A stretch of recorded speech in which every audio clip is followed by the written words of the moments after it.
बिस्मिल्लाहिर्रहमानिर्रहीम। अस्सलाम वालेकुम। किचन विद पाक फौज में हम आपको खुश आमदीद कहते हैं। तो कैसे हैं आप सब? मैं आप सबकी दुआ से अल्लाह ताला के फजल करम से खैर खैरियत से हूँ। मेरी दुआ है मेरे जितने बहन भाई हैं अल्लाह ताला उनकी मुश्किलें ख़त्म कर दे, उनको अल्लाह पाक खुशियाँ दे, जो जो उनके मसले मसाइल अल्लाह पाक ख़त्म कर दे, आमीन। इसी दुआ के साथ आज की रेसिपी बनाने से पहले वही छोटी सी रिक्वेस्ट कि अगर अभी तक आप लोगों ने मेरे चैनल को सब्सक्राइब नहीं किया तो मेहरबानी करके सब्सक्राइब कर दें। रेसिपी को पूरा देखा करें, बनाया करें, दोस्तों के साथ शेयर किया करें। रेसिपी अच्छी लगती होती तो लाइक कर दिया करें और कमेंट्स करके अपनी बहन को बताया करें। तो आज रेसिपी बनाने जा रहे हैं हम चने की और दाल मसरों की और चनों की दाल। ये आधी प्याली मैंने मसरों की दाल ली है और आधी प्याली मैंने चनों की दाल ली है। इनको मैंने धो के साफ कर लिया अच्छी तरह। कोई टोकरी ले लें जो सब्जी काटने वाली, उसमें अच्छी तरह मैंने इसको धो लिया है। वहाँ पे मेरे पास एक अदद टमाटर था और एक अदद ही मैंने प्याज लिया है, उसको मैंने काट लिया है।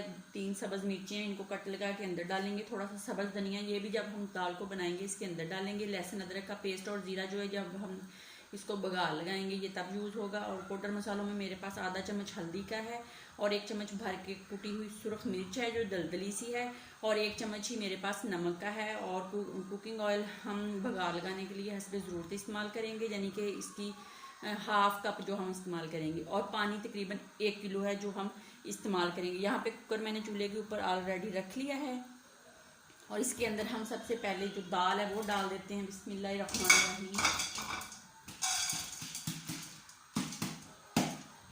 अच्छे से डाल लें, कोई भी दाना दाल का ज़ाया ना हो, क्योंकि रिज़्क कमाना बहुत मुश्किल है। जो लोग आदमी जो परदेश में हैं इधर है जो कमाते हैं बहुत मुश्किल है। तो यहाँ पे 1 किलो मैंने पानी जो इसके अंदर डाल दिया है। अब इसके अंदर हम पाउडर मसाले डाल देते हैं। बिस्मिल्लाहिर्रहमानिर्रहीम। प्याज और टमाटर सुरख डाल देते हैं और इसी के साथ हम ये जो सब्ज़ धनिया है ये वाला डाल देंगे। और इसके साथ ये जो सब्ज़ मिर्चें हैं इसके अंदर कट लगाए हुए हैं, ये तीनों मैंने डाल दी हैं। और इसको हम बंद कर देंगे। जब वेट हमारा चलने लग जाएगा तो उसके तकरीबन हम 25 मिनट के बाद हम अपना कुकर खोल लेंगे। तो वेट हमारा चलना शुरू हो गया है कुकर का। अब तकरीबन 20-25 मिनट के बाद हम इसको खोल लेंगे। 20 मिनट हो गए हैं। अब मैंने चूल्हा जो है उसको बंद कर दिया है। आहिस्ता आहिस्ता इसकी हवा जो है, गैस जो है निकल जाएगी। फिर मैं इसको रिमूव कर दूंगी तकरीबन 5 मिनट के बाद। 5 मिनट के बाद मिलते हैं। 5 मिनट हो गए हैं। आइए अब कुकर खोल लेते हैं। बिस्मिल्लाहिर्रहमानिर्रहीम। तो दाल हमारी पक के रेडी हो गई है। अब हम दूसरे चूल्हे के ऊपर जो अपना पैन है या पतीली है या हांडी है वो रख लेते हैं। उसके अंदर कुकिंग ऑयल डालते हैं और बताते हैं फिर आपको। ये हमारे पास बघार का सामान है जिसमें अदरक है, लहसुन है 1-1 चम्मच और सब्ज़ धनिया है थोड़ा सा, और 1 सब्ज़ मिर्च को 4 पीस बना लिए, थोड़ा सा ज़ीरा है। सबसे पहले हम इसके अंदर लहसुन डालेंगे। ऑयल हमारा गर्म हो गया, लहसुन डाल के इसको थोड़ा फ्राई करते हैं। फिर अदरक डाल देते हैं। अदरक डाल के मज़ीद इसको 1 मिनट तक फ्राई करते हैं और आंच बिल्कुल हम मीडियम रखेंगे और इसकी अच्छे से जो कच्चापन है वो ख़त्म हो जाए। और लहसुन की बहुत अच्छी खुशबू आ रही है। अब ये हम इसके अंदर डाल देते हैं अपना ज़ीरा डाल के इसको 1 मिनट तक फ्राई करते हैं। फिर हम इसके अंदर अपनी दाल डाल देंगे। तो आइए अब इसके अंदर दाल डाल देते हैं। बिस्मिल्लाहिर्रहमानिर्रहीम। बहुत मज़े की ये दाल बनती है। घुली हुई दाल में जब चने के दाने मुंह में आते हैं तो बहुत मज़े के लगते हैं और बहुत मज़ा आता है। जिस तरह हलीम बन जाता है इस तरह बन जाती है, आप ज़रूर बनाएं।